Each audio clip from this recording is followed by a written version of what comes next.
계속해서 우리 말라기 말씀인데요. 오늘 말라기 2장으로 가겠습니다. 말라기 2장 1절에서 9절까지 말씀인데요. 한 절씩 좀 나누어서 읽도록 하겠습니다. 말라기 2장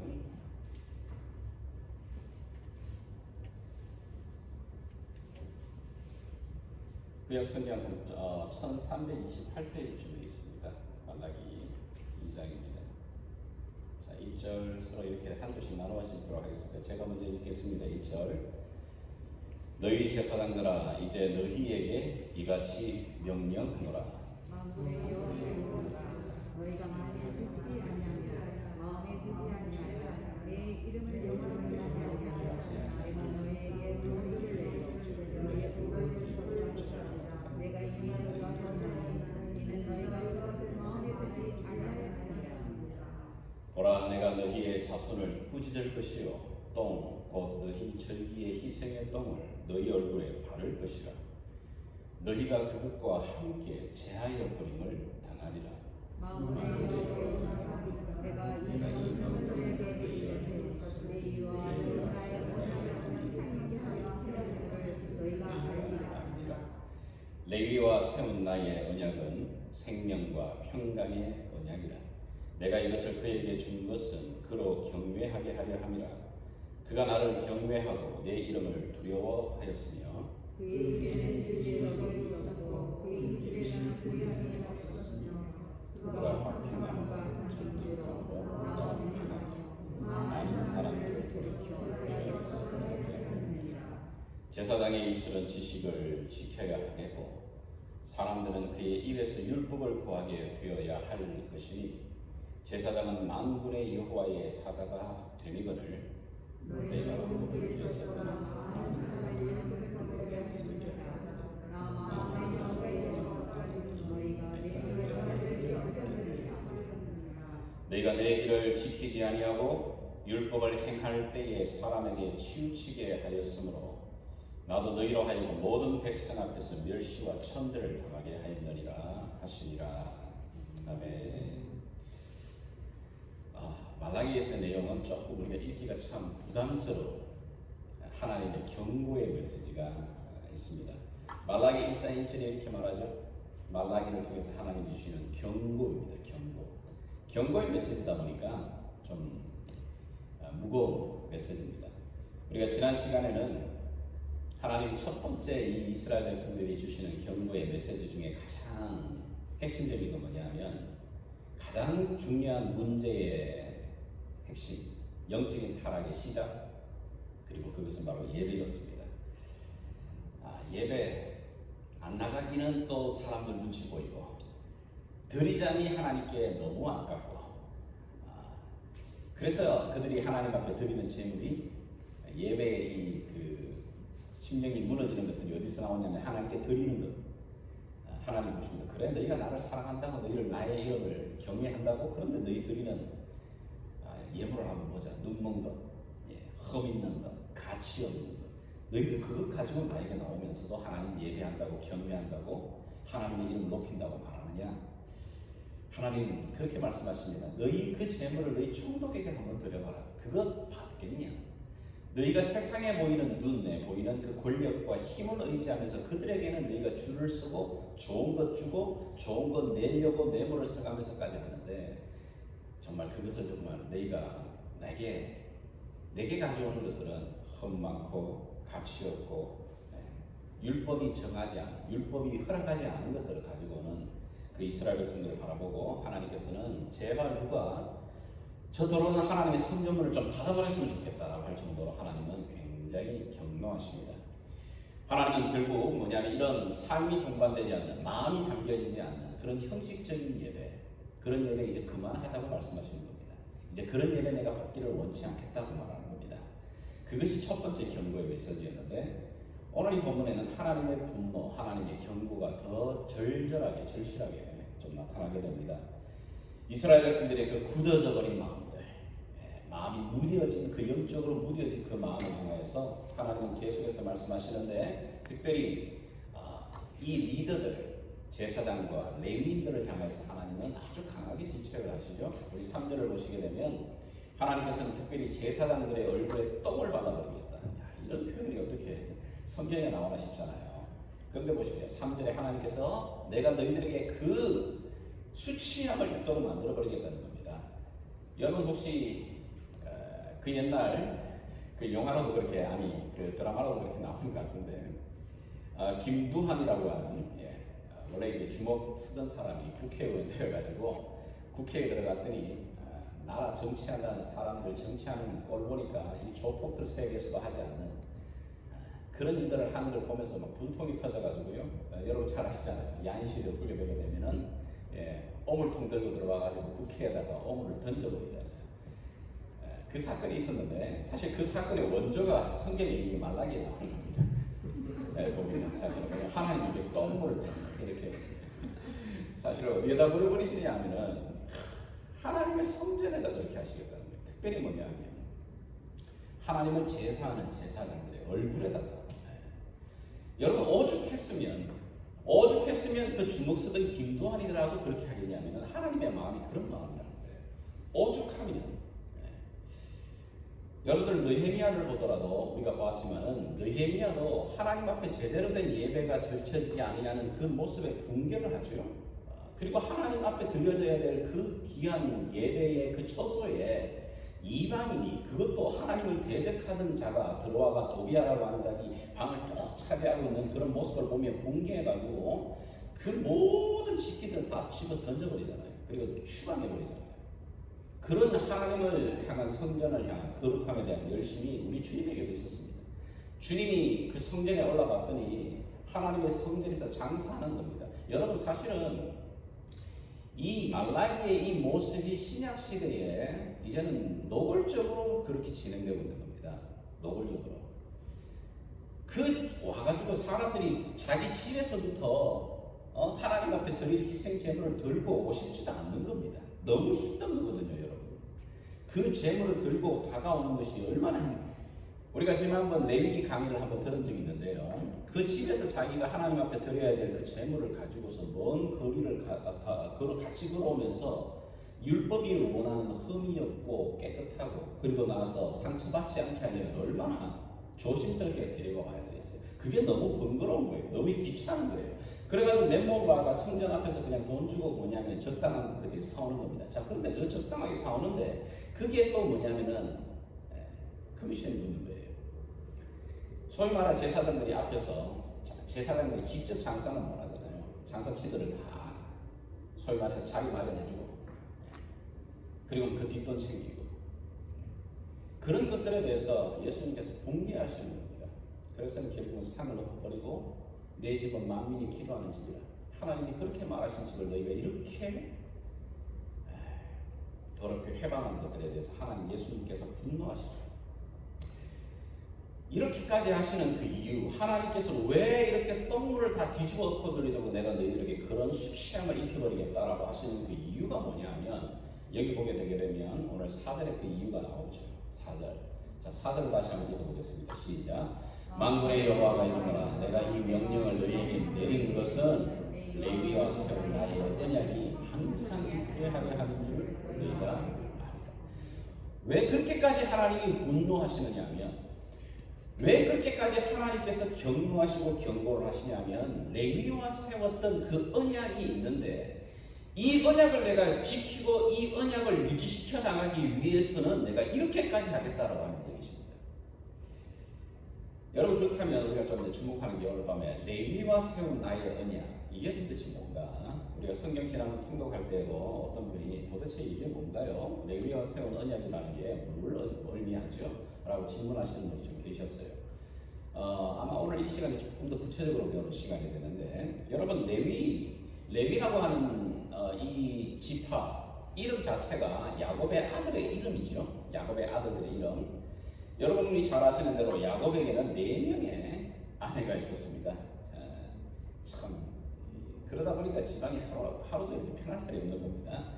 그러나 그 4명의 아내 중에 이 야곱이 전심을 다해 정말 자기가 온 마음 다해 사랑했던 여인은 딱 사실은 한 명이에요. 한 명. 누굽니까? 이 라헬이라고 하는 여인이었습니다. 사실은 그 라헬이라고 하는 여인을 얻기 위해서 외삼촌지 라반의 아무 품삯도 받지 않고 7년 동안 뼈 빠지게 진짜 일을 하는 겁니다.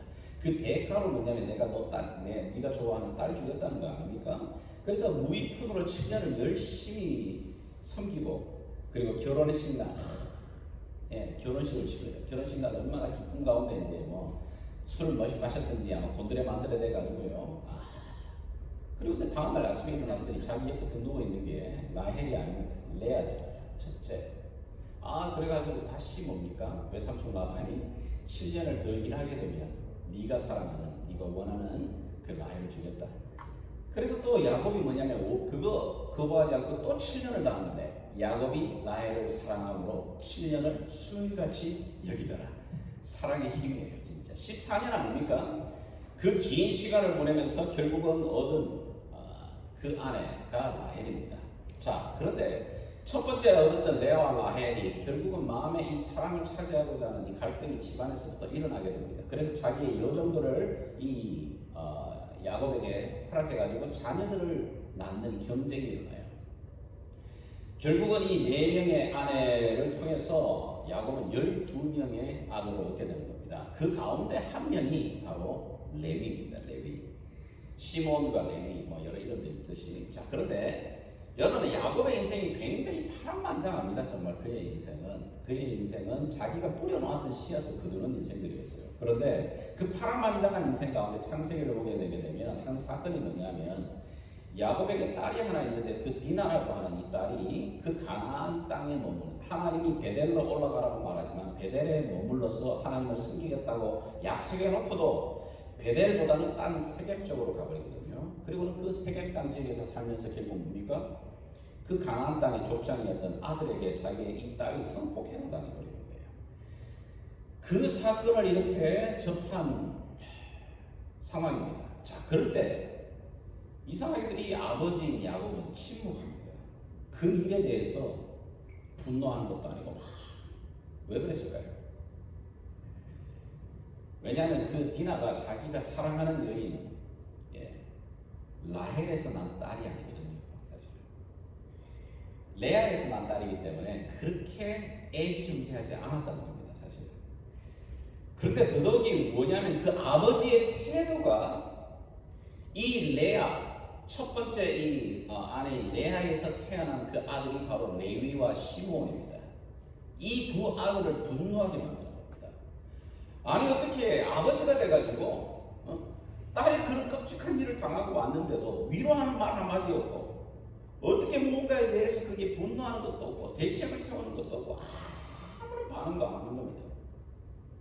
여기에 이 어머니, 배다른 어머니, 그러니까 같은 어머니, 같은 배에서 낳는 이 시몬 그리고 레위가 분노하는 겁니다. 그리고는 가족들이 다 반대하는 부분이 있지만은 이 형들이 동생, 딸, 여동생의 복수를 하죠.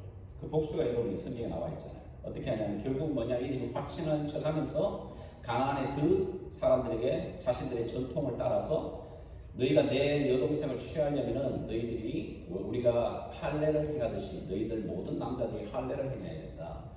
그래서 너무 가나안의 족장은 그러니까 아들과 그 남자들은 다 따라가죠.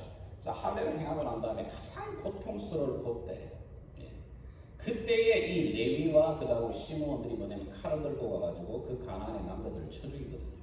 자, 그런 일이 일어났어요. 자, 그런 일이 일어났을 때에 야곱이 어떤 반응을 하냐면은 막 그때서야 막 이제 화가 나는 겁니다. 화가 나는데 왜 화가 나냐면은 이 레위와 시므온이 자기 허락도 받지 않고 이 문제를 일으켜서 이제는 자기가 해롭게 됐다는 얘기예요. 굉장히 아버지가 내가 셀피시한 겁니다. 얼마나 인간적으로 자기 중심적인 그 모습이 그대로 드러나는 모습이 사실은 이런 사건인데요. 이게 아마 야곱의 인생에 있어서는 굉장히 이 아들 레위와 시므온이 가슴 가운데 이렇게 쉽게 말하면 아버지한테 대못을 박는 그런 사건이었던 것 같아요. 그래서 창세기 49장을 가게 되면 야곱이 마지막 이제 임종을 하면서 야곱이 임종을 하는 가운데에서 이제 한 명 한 명을 이렇게 사람을 불러가지고 그 아들을 위하여서 축복하면서 예언합니다. 여러분, 이 족장 시대에 아버지가 아들에게 안수하면서 기도하는 것은 사실은 축복이면서 또한 예언입니다. 예언이죠. 자, 그런데 그때 창세기 49장을 가시게 되게 되면 시몬과 레위를 향해서 뭐라고 축복을 하느냐면, 여러분 한번 읽어보시겠습니까? 자, 기도를 하는데 이렇게 기도하는 겁니다. 5절부터 같이 시작. 시몬과 레위는 형제요, 그들의 칼은 폭력의 도구로다. 내 영혼아 그들의 모의에 상관하지 말지어다. 내 영광아 그들의 집회에 참여하지 말지어다. 그들이 그들의 분노대로 사람을 죽이고 그들의 혈기대로 소의 발목 힘줄을 끊었음이로다. 그 노여움이 혹독하니 저주를 받을 것이요 분기가 맹렬하니 저주를 받을 것이다. 내가 그들을 야곱 중에서 나누며 이스라엘 중에서 흩으리라. 여러분 이게 지금 축복인 것 같습니까? 저주인 것 같습니까? 이 저주하고 있는 거죠. 어떻게? 그러나 그 시대에는 아버지의 이 기도가 어마어마한 힘입니다. 사실은 뭐냐면 믿음의 개성은 아버지를 통해서 자녀들에게 흘러가게 되는 것이거든요. 놀랍게도 이 야곱의 이 기도대로 이 레위와 시몬이 그렇게 약속의 예언대로 이루어집니다. 정말 이스라엘 백성들 가운데 보게 되면 시몬과 레위인들은 다 흩어져 버리게 됩니다. 그러다가 이 레위가 언제 또 다시 그 본문으로 성경에 등장하느냐면 그게 바로 출애굽기 광야 시대에 일어나요. 출애굽기 그들이 이스라엘 백성들이 애굽 땅에 400년 노예되었다가 출애굽하여 광야 생활을 해 나가는 가운데 그들이 먼저 하나님의 시내 산에 모여서 모세가 하나님의 율법을 받기 위해 시내 산에 올라갔습니다. 40일 동안 그곳에서 기도하면서 율법을 받는 그때입니다. 자, 그때 안 내려오잖아요. 시간이 지나는데도 안 내려오니까 이제 백성들이 이거 어떻게 된 거냐 지금 모세가 죽은 거 아니냐? 야 이러다가 우리가 어디 가도 못하고 이러다가 이거 어떻게 할 거냐? 안 되겠다. 새로운 리더를 세우고 우리가 섬기는 새로운 신들을 세우겠다 해서 그 모세형 아론을 통해 가지고 어떻게 말합니까? 우리가 애굽에서 하던 방식대로 애굽에서 우리가 본 대로 신을 만들어라. 금신상. 그리고 난 다음에 우상 옆에 절하는 이런 해프닝이 벌어지죠. 자, 그런 모습을 이제 40일 동안 금식하면서 하나님의 말씀을 받아가지고 이 돌 율개명을 받아 내려오는 이 모세의 눈에 그게 얼마나 이게 미친 짓이에요. 이게 분노하잖아요. 그걸 다 이게 깨뜨려져. 그러면서 32장을 보게 되게 되면 모세가 본즉 같이 한번 여러분 눈으로 따라오십시오. 백성이 방자하니 이는 아론이 그들을 방자하게 하여 원수에게 조롱거리가 되게 하였습니다. 이에 모세가 진문에 서서 이르되 누구든지 여호와의 편에 있는 자는 내게로 나오라 하며 레위 자손이 다 모여 그에게로 가는지라. 모세가 그들에게 이르되 이스라엘의 하나님 여호와께서 이렇게 말씀하시기를 너희는 각각 허리에 칼을 차고 진 이문에서 저 문까지 왕래하며 각 사람이 그 형제를 각 사람이 자기의 친구를 각 사람이 자기의 이웃을 죽이라 하셨느니라. 레위 자손이 모세의 말대로 행하며 이날에 백성 중에 3,000명 가량이 죽임을 당하니라. 모세가 이르되 각 사람이 자기의 아들과 자기의 형제를 쳤으니 오늘 여호와께 헌신하게 되었느니라. 그가 오늘 너희에게 복을 내리시리라. 이거 끔찍한 얘기예요. 하나님 편에 서서 하나님의 이 진노를 다스릴 수 있는 행동 대장으로 누가 쓰냐면 레위가 앞으로 나옵니다. 레위 족속들이 다 나와 칼을 차고 한 명 한 명 하나님 앞에 우상을 했던 자들을 쳐내려가는데 그들이 누구냐면 자기 친구들이에요. 자기와 다 친척인 겁니다. 자기와 잘 알고 있는 사람입니다. 심지어 자기 가족 중에도 한 사람일 수도 있습니다. 그런데도 불구하고 기꺼이 뭐냐면은 하나님의 이 거룩함을 깨뜨려버렸던 이 우상 숭배 앞에 이것을 처단시켜나가는 도구로 레위 사람들이 사용되고 있는 거예요. 놀랍게도 그걸 모세는 뭐라고 하냐면 오늘 하나님께 이들이 헌신했다. 비극인데요. 이거 보면. 그런데 뭐냐면 그 다음 말하기를 하나님이 레위인들에게 복을 내리실 거다. 그리고 그 다음에 나중에 신명기 33장을 보게 되게 되면 이 외에도 이제 광야 기간 동안에 여러 가지 이스라엘 백성들이 우상 앞에 범죄하고 또 간음하고 이런 일을 앞에 섰을 때에 그 처단하는 그 일에 누가 가장 제일 앞장서냐면 바로 이 레위 자손들이 앞장서게 됩니다. 사실은 모세 또한 레위 자손에 속해 있는 사람입니다. 그러면서 나중에는 모세가 신명기 33장 8절에서 10절까지 어떻게 그들을 평가하느냐 이렇게 말하죠. 레위에 대하여 이르시되 주의 둠빔과 우림이 주의 경건한 자에게 있도다. 주께서 그를 마사에서 시험하시고 무리바 물가에서 그와 다투셨도다. 그는 그의 부모에게 대하여 이르기를 내가 그들을 보지 못하였다 하며 그의 형제들을 인정하지 아니하며 그의 자녀를 알지 아니한 것은 주의 말씀을 준행하고 주의 언약을 지킴으로 말미암음이로다. 주의 법도를 야곱에게 주의 율법을 이스라엘에게 가르치며 주 앞에 분양하고 온전한 번제를 주의 제단 앞에 드리리로다. 누가요? 레위인들이. 신명기에 이제는 마지막 이 가나안 땅에 들어가기 전에 모세가 두 번째 세대들에게 향하여서 예언하면서 설교하면서 말한 말이거든요. 그때 뭐라고 말하냐면 레위인들 너희들은 구절을 보면 너희는 부모일지라도 너희의 형제일지라도 너희의 친구라 할지라도 하나님 앞에 그 주의 말씀을 준행하기 위해 언약을 지키기 위해서 너희가 결단을 내려고 처단했던 그것을 하나님이 기억하신다. 그래서 너희들은 하나님 앞에서 온전한 번제를 드리는 하나님 앞에 섬기는 자로 너희들을 구별하여 너희들을 하나님이 세우신다. 이렇게 딱 하나님께서 주신 메시지를 가지고 딱 구분하는 겁니다. 여러분, 이 레위인들은 이 모세의 이제 하나님이 주신 이 예언대로 잘 아는 대로 가나안 땅에 들어가죠. 가나안 땅에 들어가서 제비뽑기를 하여 땅을 다 차지하지 않습니까? 딱 땅을 차지할 때에 레위인들에게는 땅이 주어지지 않아요. 기업이 없는 겁니다. 대신에 뭐죠? 레위인들의 기업은 뭐가 되는 거죠? 하나님 자신이 그들에게 기업이 되어주신 겁니다. 레위인들은 너희가 이제는 광야에서는 그렇지 않지만 이제 약속의 땅 가나안 땅에 들어가서는 너희가 모든 다른 11개 지파들은 다 땅을 차지합니다. 그런데 레위인들에게 땅이 주어지지 않아요. 대신에 여기 신명기 말씀처럼 모세의 그 예언처럼 너희들은 하나님 앞에서 온전한 번제를 드림으로 하나님이 친히 너희들의 기업이 되어서 너희들의 삶을 이끌어 가시는 백성들로 구별된 자들, 헌신된 자들로 그들을 세우시는 겁니다. 그리고 그들은 이 레위인들이 성전에 모여서 하나님 앞에 제사 드리는 그 일들을 수정드리게 되죠. 자, 여러분들이 이제 레위기를 조금 더 보시게 되게 되면 레위 지파 안에 많은 사람들이 있지만 레위인 지파들 가운데 또 구별된 사람들은 제사장 가문을 맡을 가문이 나오기도 하고 또 레위인들의 많은 형제들 가운데 어떤 가족들은 성전의 이 텐트, 쉽게 말하면 그 당시에 이제 타브네클이죠. 모세 천막이니까 회막이니까 회막을 담당하는 사람이 따로 있고 숯불을 담당하는 사람이 있고 그러면 각각의 맡은 역할들을 다 이렇게 레위의 그 모든 식구들 형제들이 하나씩을 맡고 있는 겁니다. 만든 겁니다.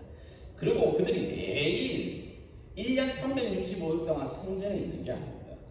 성전에서 머물러 있는 제사장 계열이 있고 또 있지만은 레위인들은 순번을 정해서 1년 동안 자기 순번이 달아오게 되게 되면 자기가 맡은 그 분야에 가서 수정들죠. 그리고 수정들고 난 다음에 대가로 뭐죠? 백성들이 하나님 앞에 드렸던 헌물과 10의 1조를 구별하여 받아서 다시 자기 고향으로 집으로 돌아와서 그것을 삶의 일용할 양식으로 쓰게 되죠. 자, 그게 뭐냐면 이 레위인들이 살아갈 수 있도록 하나님이 만들어 놓으신 방편입니다. 뿐만 아니라 레위인들은 일정한 기간 동안 하나님 앞에 나와 성막에서 봉사를 하지만 나머지 대부분은 뭐냐면은 이스라엘의 이 11개 지파에 하나님이 지정한 곳에 그 각 지파들의 고향으로 다 뿔뿔이 흩어지게 됩니다. 흩어져서 거기서 뭘 하죠? 그들은 하나님 말씀 가르치는 겁니다. 그 흩어진 곳에서 하나님 말씀 가르치고 하나님의 율법을 가르치고 또 때가 돼서 자기 순분이 오게 되게 되면 하나님의 성전에 와서 일정 기간 성전에서 봉사를 하고 헌신하고 수종 맡은 일들을 감당을 하고 또 그 가운데 대제사장으로 역할을 맡은 사람은 또 제사장으로서 그 역할을 감당하면서 이게 뭐냐면 그들이 레위인이 살아갈 수 있는 기업으로 하나님이 정해놓으신 방법이었어요. 그게 이제 여호수아가 예루살렘 그 가나안 땅에 들어갔을 때 하나님이 모든 행정 조직을 그렇게 만드신 겁니다. 왜 이렇게 하시죠? 이게 바로 하나님 나라가 세워져 나가는 하나님의 공동체가 세워져 나가는 가장 중요한 원칙을 보여주는 겁니다. 하나님의 이 공동체가 유지해 나가는 행정 조직은 쉽게 말하면 뭐냐면은 이 레위인들이 각 지역으로 흩어져서 하나님 말씀을 가르치고, 그리고 때가 되면 이 절기를 말해서 5대사 7절기 때를 따라서 성전에 모여서 이스라엘 백성이 하나님 앞에 예배를 드리면서 그 중심이 이 이스라엘 공동체가 유지해 나가는 유일한 하나님이 정해놓은 방법이에요. 좀 쉽게 말씀드리게 되면 레위인들은 각각의 흩어진 나라의 지역의 동사무소처럼 들어가가 보건소처럼 말이에요. 각각의 영적 상태를 체크하고 확인하고 거룩함을 유지해 나가기 위해서 하나님이 각 지역에 다 파송해 놓은 그런 영적 보건소와 같은 겁니다.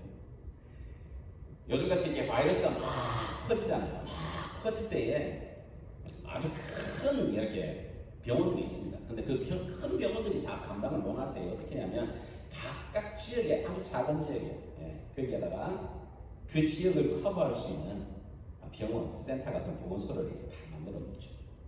그래서 그곳에서 뭐냐면 환자들을 치료하고 회복시키고 가르치는 겁니다. 그래서 영적으로 그들이 하나님 앞에 깨끗함을, 이 거룩함을 유지하도록 만들어가고 하나님 백성의 말씀으로서 살아갈 수 있도록 유지시켜 나가는 그 일을 누가 하냐면 이 레위인들이 하는 겁니다. 그래서 레위인들은 쉽게 말하면 하나님의 영적 등대로서 그들의 공동체 안에 하나님이 싫어하는 그 죄들이 들어오지 못하도록 각 골마다 들어가가지고 하나님 말씀을 가르치고 기도를 하고 중보하고 또 때가 되면 하나님의 성전에 올라와서 하나님을 섬기고 예배하는 자로 도구로 쓰여지는 자들, 그들로 하나님이 특별히 구별한 게 바로 레위 지파, 레위 사람들이에요. 자, 그런데 그렇게 해서 자신들의 삶을 유지하고 자신의 그 자손이 이어가도록 하나님이 세운 이 레위인들인데, 이 경건한 자들이라고 하나님이 특별히 구별하여 세운 자들인데, 이들이 제일 뭐죠? 하나님 앞에 거룩함을 잃어버립니다. 물론 여기에는 레위인들만의 잘못은 아닙니다. 레위인들이 적당하게 타협하고 있는 겁니다. 우리 지난 시간에 봤잖아요. 이스라엘 백성들이 하나님 앞에 제물을 드리지 않아요. 제물을 드려도 온전한 걸 드리지 않는 겁니다. 아니 그거라도 가져오면 안 된다고 말해야 되는데 그건 말하지 않는 겁니다. 그래 적당하게 타협하고 받아들이는 겁니다. 그리고는 그 헌물이 들어오지 않으니까 이 레위인들이 각각 살기를 위해서 다 뿔뿔이 흩어지고 있는 겁니다. 지금. 자, 그러니까 뭡니까? 이스라엘의 영적 공동체가 유지될 수 있도록 하나님이 세워놨던 그 모든 조직과 시스템이 다 무너져버리는 거예요. 자, 그러면서 하나님 앞에 드리는 예배 드리는 제사장들과 레위인들은 그 예배 드리는 것조차가 번거롭고 귀찮고 신선함도 없고 즐거움도 없고 마지 못해 하나님 앞에 예배 드리고 있는 그들을 향하여 하나님이 경고하시고 진노하고 계시는 겁니다. 하나님께서는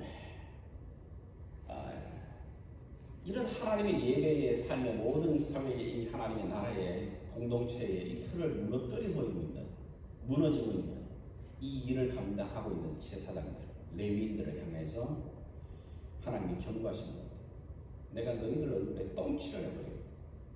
너희들의 얼굴의 이름을 부끄럽게 만들어버리겠다.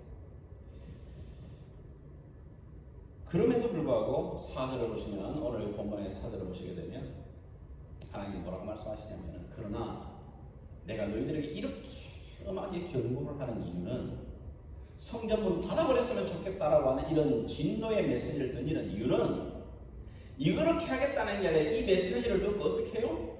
돌이키라는 얘기거든요. 돌아오는 거예요.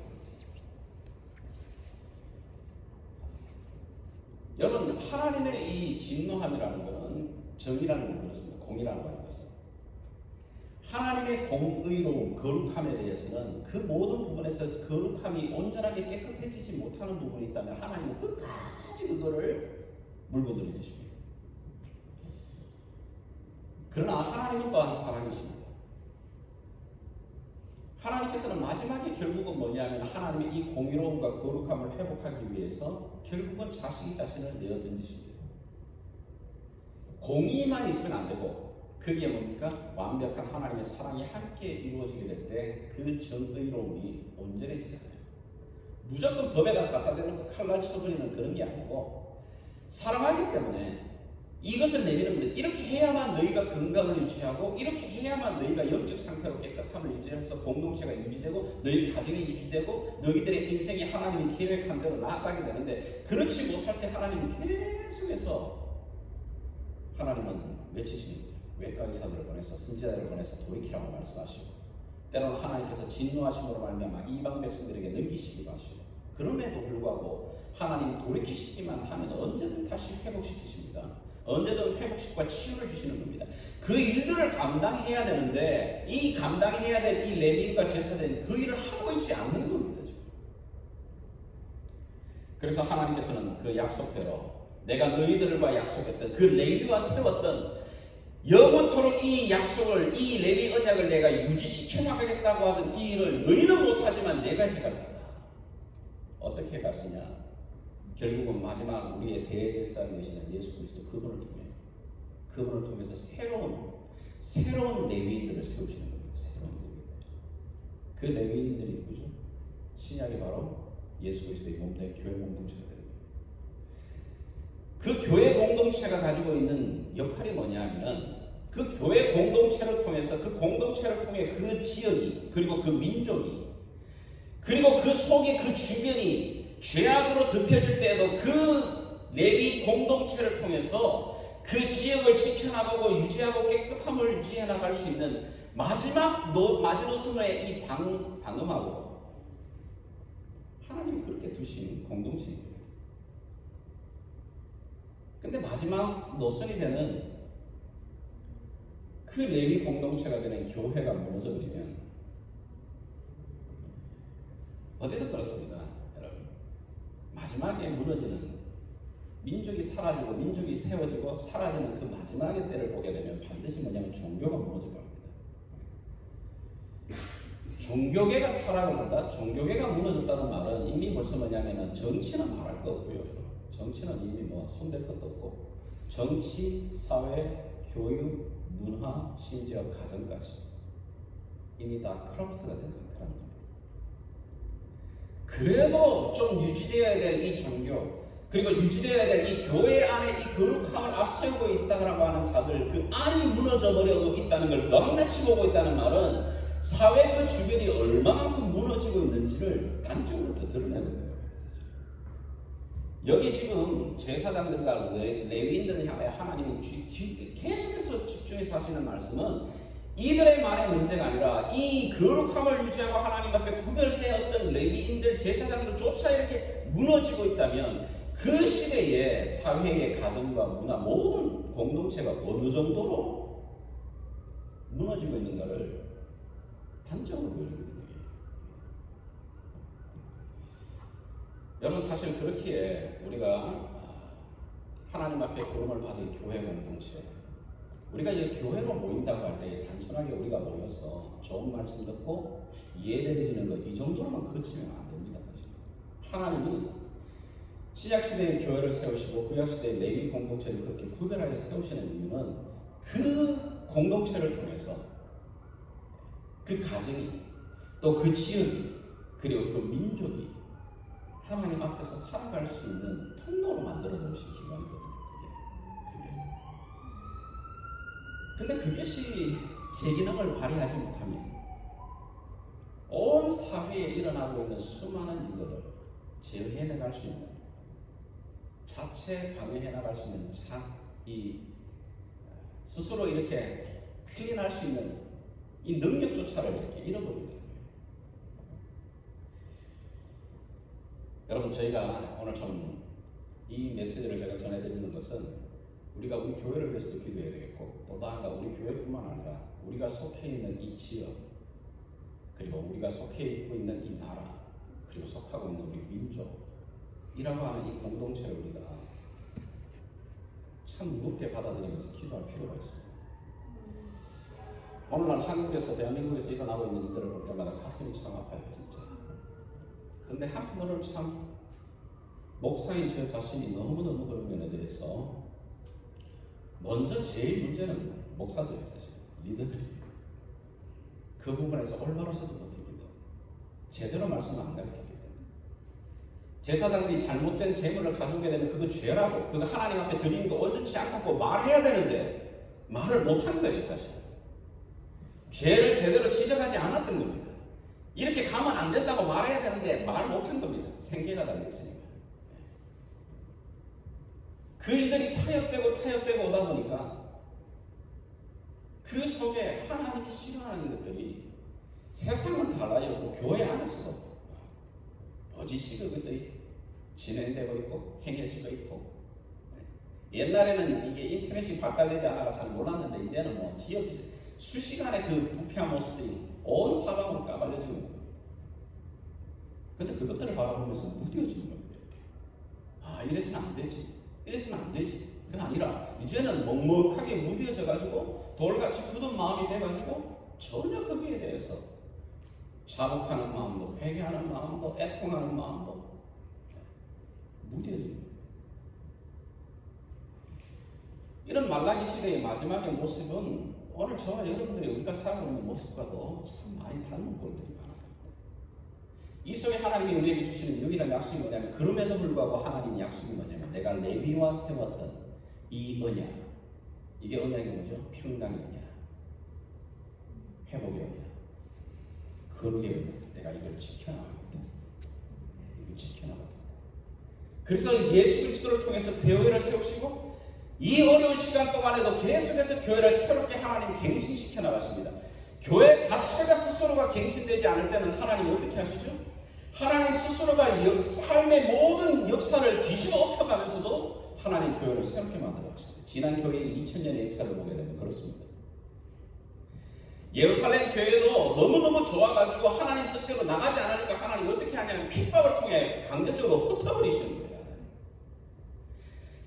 하나님의 몸된 교회가 하나님 뜻대로 제대로 가지 않을 때는 하나님은 정말 너무너무 때로는 우리가 생각할 때 섬찟한 방법이에요. 그런데 나중에 이 역사를 뒤돌아보게 되면 그것이 하나님의 손길이었음을 보게 됩니다. 지금 우리가 팬데믹 상황 속에서 우리가 당하고 있는 이런 모습들을 우리가 다 이해를 못해요. 무엇인지 하나님의 섭리를 다 이해를 못해요. 그러나 아마 시간이 지나고 난 다음에 어느 정도 때가 되어서 우리가 돌이켜볼 수 있는 그 시간, 10년, 15년이 지나가고 난 다음에 왜 하나님이 그런 일들을 하셨는지 하나님의 섭리와 계획을 우리가 그때서 희미하게 알 수 있을 거예요. 하나님은 놀랍게도 그렇게 지난 2000년 동안 교회들이 굳어지고 거룩함을 잃어가고 하나님의 그 헌신된 데를 잃어가는 그 때가 되게 되면 하나님은 항상 새로운 리바이벌을 시켜나가셨습니다. 교회 역사를 볼 때마다 그게 희망이에요. 하나님이 그렇게 하십니다. 그러면 하나님의 백성들은 뭐냐? 그때를 놓고 애통하며 기도하며 하나님, 이 일들 하나님의 세우신 레위의 언약을 기억하여 주소서. 하나님 항상 주 앞에 이 레위인들이 서게 하여 주십시오. 하나님 이 레위인들이 다시 일어나게 해 주십시오. 흰옷을 입은 주의 청년들이 주님 앞에 일어나고 젊은 주의 자녀들이 일어나고 장년들이 하나님 꿈을 꾸면서 주님 앞에 헌신하며 나아가는 이런 레위인들, 그러면서 하나님의 주신 이 교회 공동체가 이 세상 속에서 죄와 싸워나가고 또 그 속에서 거룩함을 유지해 나가고 그 속에서 유일하게 그 지역 속에 영적인 침투 속에 들어오는 이 수많은 병균들, 이 어둠들을 그래도 마지막까지 견뎌내면서 이겨내려고 하는 몸부림치는 하나님의 그 귀한 공동체로 주님 서게 해주십시오. 여러분, 이런 기도가 오늘 저와 여러분에게도 절실하게 필요한 때입니다. 우리가 주변의 사방을 돌아볼 때마다 하나님 앞에 우리가 구하지 않을 수 없는 게 이 레위인들, 하나님 오늘 저와 여러분들이 어떤 면에서는 멀리 갈 거 없어요. 여러분의 가정에, 여러분 자신이 하나님 앞에 지금 레위인으로 서 있어야 되는 겁니다. 내 가정과 내 자녀들 앞에. 그렇지 않으면 내가 그 자리에서 그런 경건함과 하나님 말씀 앞에 이 기도의 자리에 들어가는 이 무슨 말씀 앞에서는 이게 없으면 내가 무너져버리게 되면 내 자녀들과 이 가정 안에 들어오게 될 이 수많은 미디어를 통해 이 세속적인 문화를 통해 우리 아이들에게 들어오게 될 이 엄청난 이 썰물 같은 인격을 어떻게 감당을 해요? 감당 못합니다. 그 일에 유일하게 하나님이 저와 여러분을 우리 가정에 그렇게 레위인으로 우리를 세우신 분이에요. 우리 공동체 안에도 여러 교회 공동체 안에라고 다 하나님 앞에 절실하게 신실하게 하나님을 따라가는 하나님의 백성들만 모이는 건 아니잖아요. 성경에 말하잖아요. 분명히 거기는 알곡도 있지만 가라지도 있는 겁니다. 그런데 그것들을 어떻게 감당해내죠? 그걸 어떻게 구별해요? 그러기에 하나님 앞에 부름을 받은 레위인들이 그 교회 공동체의 거룩함을 유지하고 그 교회 공동체가 하나님 앞에 온전한 예배의 제물을 번제를 드리는데 그 일에 힘쓰는 일들로 깨어서 그 앞에 구하는 레위인들이 그 공동체 안에 몇 명이 얼마나 세워지느냐에 따라 달라지는 거예요. 그 민족도 마찬가지입니다. 하나님은 오늘도 이렇게 레위인들을 찾으시는 거예요. 이 레위인들, 하나님과 세웠던 그 레위인의 그 하나님의 거룩함을 위해 열심을 위해, 심지어 그 레위인들이 그러잖아요. 이걸 위해 심지어 자기의 부모도, 자기의 때로는 자식도, 때로는 자기의 이웃들도 어떤 면에서는 그걸 도려내는 그런 아픔을 겪는 겁니다. 이렇게. 그런데 그 일들을 놓고 하나님 앞에 부르짖는 거예요. 에스라와 느헤미야를 여러분 읽어보셨다면 에스라가 하나님 앞에 이 백성들의 범죄함을 앞두고 자신의 옷을 찢으면서 하나님 앞에 회개할 때 그 옆에 서는 자들이 누구였는지 기억하십니까? 하나님 앞에 나오는 그들이 레위인들이었어요. 당신들은 당신의 일을 하십시오. 우리가 당신을 지지하겠습니다. 당신을 따라가겠습니다. 힘을 내십시오. 그 옆에서 힘을 주고 세워주는 자들이 누구냐면 그때 또한 레위인들이었어요. 성경의 역사 속에 흘러나오는 중에 오늘도 하나님은 이런 레위인들과 세운 하나님의 그 언약을 오늘도 하나님은 거룩하게 지켜나가시고 그 약속들을 신실하게 이뤄나가시는 하나님 되십니다. 오늘 이 밤에 저와 여러분들, 우리가 이 예담교회 하나님 앞에 부름을 받은 레위인들입니다. 저는 이 말씀을 전하는 자, 여러분은 또 각자의 섬김의 자리에 있습니다. 기능만 다를 뿐이에요. 설교자는 사람은 제사장이고 레위인입니까? 아니요, 그렇지 않습니다. 베드로전서 2장들 뭐라고 하죠? 너희는 택하신 족속이요 왕같은 제사장들이요 하나님의 소유된 백성이요. 우리가 바로 그런 자들입니다. 각각의 부르심의 자리예요. 내 가정 안에서, 우리 교회 공동체 안에서, 또한 이 휴스턴 지역 안에서, 또한 우리 코리안 아메리칸으로서의 우리 민족 안에서 하나님, 우리가 다시 한번 이 일에 부름을 받고 주님 앞에 설 수 있는 이 회복이 주님 우리 안에 일어나게 하시고